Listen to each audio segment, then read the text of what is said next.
africain revient. Vous connaissez cette animatrice de plateau télé? Elle avait dit ça il y a 2 semaines. On va l'écouter et je reviens. Les États-Unis, l'Allemagne, l'Australie ont demandé à leurs ressortissants de quitter le pays par des vols commerciaux. On parle de semaines avec un blocus djihadiste sur le carburant. Dans mon propos préliminaire, je parle de 50 km. Là, on me dit 15 km parce que Kati est à 15 km de Bamako. Ils sont aux portes de la capitale malienne.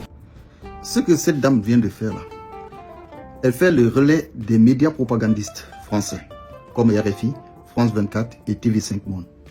Comme aujourd'hui, ces médias-là sont bannis dans l'AES, ils s'appuient sur les médias locaux comme leur présidente avait dit, qu'il faut s'appuyer sur les médias locaux.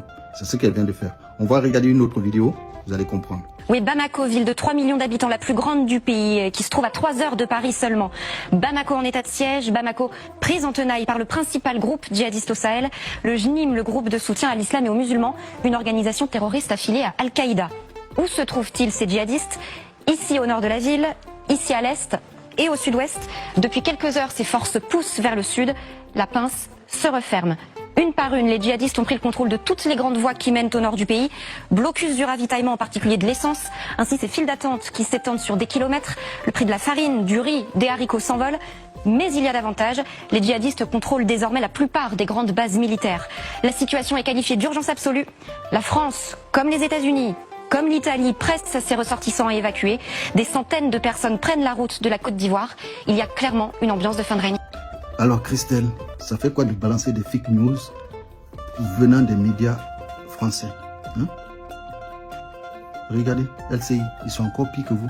Et ils disent que Bamako est complètement encerclé déjà, que les grandes bases militaires sont dans les mains des djihadistes et que les Maliens sont en train de fuir vers la Côte d'Ivoire. J'espère que vous avez accueilli beaucoup de Maliens récemment. Moi, c'est que je ne sais pas comment vous pouvez faire des trucs comme ça sans réfléchir. Comment ces gens-là peuvent venir encercler Bamako, traverser tout le Mali sans prendre d'autres villes? Ça vous fait pas un peu... Hein? Ces gens-là, on les a pris Kidal dans leurs mains. Ils n'ont pas réussi à reprendre Kidal. Ils traversent tout le Mali et viennent prendre Bamako. Même si la France a demandé, l'Italie et les États-Unis à leurs ressortissants de quitter Bamako. Est-ce que vous voyez un mouvement de foule se dire on est en train de quitter Bamako? Non. S'il vous plaît, avant de balancer des fake news, réfléchissez au moins avant de faire quoi que ce soit. Après, si les djihadistes sont en état de faiblesse, depuis le 11, il y a un salon de l'armement qui se déroule à Bamako.